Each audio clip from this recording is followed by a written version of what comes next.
Bonjour à toutes et à tous, bienvenue sur notre chronique hebdomadaire. Évidemment cette semaine, comment ne pas parler des retraites? Enfin, après plus de 20 ans de tergiversation, de réformes ratées ou d'occasions manquées tout simplement, eh bien ça y est, la France a enfin décidé de s'ajuster sur ce que fait tout le monde, puisque la France était l'un des derniers pays de l'OCDE avec la Corée du Sud à maintenir sa retraite à 60 ans, du moins d'un point de vue de l'âge légal. Et donc là, a priori, ça y est, on s'est décidé à l'amener à 62 ans. Alors c'est pas à 65 ans comme dans la plupart des pays développés, mais enfin bon, c'est déjà un premier effort qui est fait, sachant que la durée de cotisation va être augmentée à 41,5 années.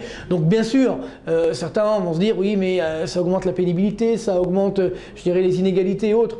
Il est clair qu'il y aura certainement des améliorations ou autres à voir, mais aujourd'hui, il faut savoir que l'âge moyen d'entrée sur le marché du travail, dans la vie active, c'est à peu près 21 ans et demi, 22 ans quasiment. Donc on voit bien que de facto, ça nous amène facilement à 62, voire plus.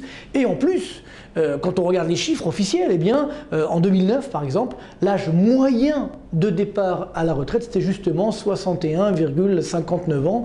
Donc on y est presque, donc c'est simplement une situation de fait, et c'est pour ça qu'aujourd'hui, s'arc-bouter sur des vieux principes complètement dépassés, en disant qu'on va absolument pas toucher à la retraite à 60 ans, etc., ça participe d'un débat du passé, d'un débat arriéré et également dangereux. Et c'est là que cette retraite, évidemment, enfin dans le bon sens, même si bien entendu, elle ne répond pas à la première, l'une des grandes du moins, promesses de Nicolas Sarkozy, qui était de dire travailler plus pour gagner plus. Là, c'est clair qu'on va devoir travailler plus, mais malheureusement, c'est pas sûr qu'on va gagner plus. Au contraire, peut-être certains vont même gagner moins. Pourquoi? Eh bien, on le voit parce que pour financer en partie cette retraite, on va augmenter les impôts, donc un manque à gagner, bien entendu.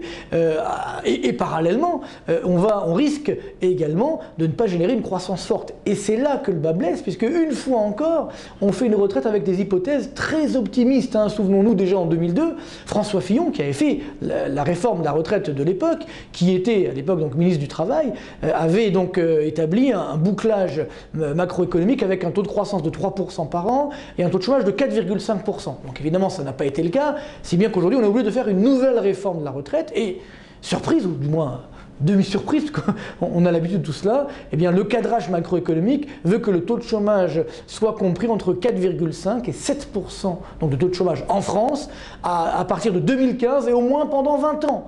Donc évidemment, sans vouloir être pessimiste, mais ça paraît quand même assez hasardeux de faire une telle prévision, ce qui veut dire que peut-être que dans quelques années, on devra faire une nouvelle réforme de la retraite parce qu'on se sera rendu compte qu'on a été un petit peu trop optimiste, et c'est là tout le problème. L'enjeu numéro 1 pour la France, c'est pas seulement de faire la fin de la retraite. C'est vrai qu'elle était obligée de le faire pour ne pas perdre son triple A. Les agences de notation vraiment mettaient un point d'honneur à ce que la France avance. C'est ce qu'elle a fait enfin, mais ça ne suffit pas. Le vrai enjeu pour la France, voire pour l'Europe, c'est de restaurer notre capacité à faire plus de croissance. Et donc s'il y a plus de croissance, le taux de chômage là pourra baisser. Mais si on reste avec une croissance molle, à cause notamment d'une pression fiscale trop forte, d'une pression réglementaire trop forte, et bien à ce moment-là, on n'arrivera pas à remplir tous nos objectifs. Donc c'est ça le vrai enjeu. On résout les problèmes par le petit bout de la lorgnette, alors qu'on a un problème de grande envergure qui est le manque de croissance. Donc espérons qu'on le fera. On a déjà raté le coche en 2002, en 2007, on n'a pas fait cette fameuse rupture. Il nous reste 2012, alors espérons qu'on la fera. Mais à contrario, si on retourne en arrière, alors là, il ne faudra pas imaginer que le triple A de la France pourra perdurer très longtemps. Enfin, d'ici là, espérons qu'on évitera les couacs, qu'on évitera la galère entre guillemets du CPE où la loi avait été votée, puis retirée, etc., par montée de la grogne sociale. Il faudra gérer tout ça, et maintenant également à la rentrée, pour qu'enfin la France montre au monde qu'elle réussit aussi à faire des réformes. C'est tout ce qu'on peut nous souhaiter. Bonne semaine et à très bientôt.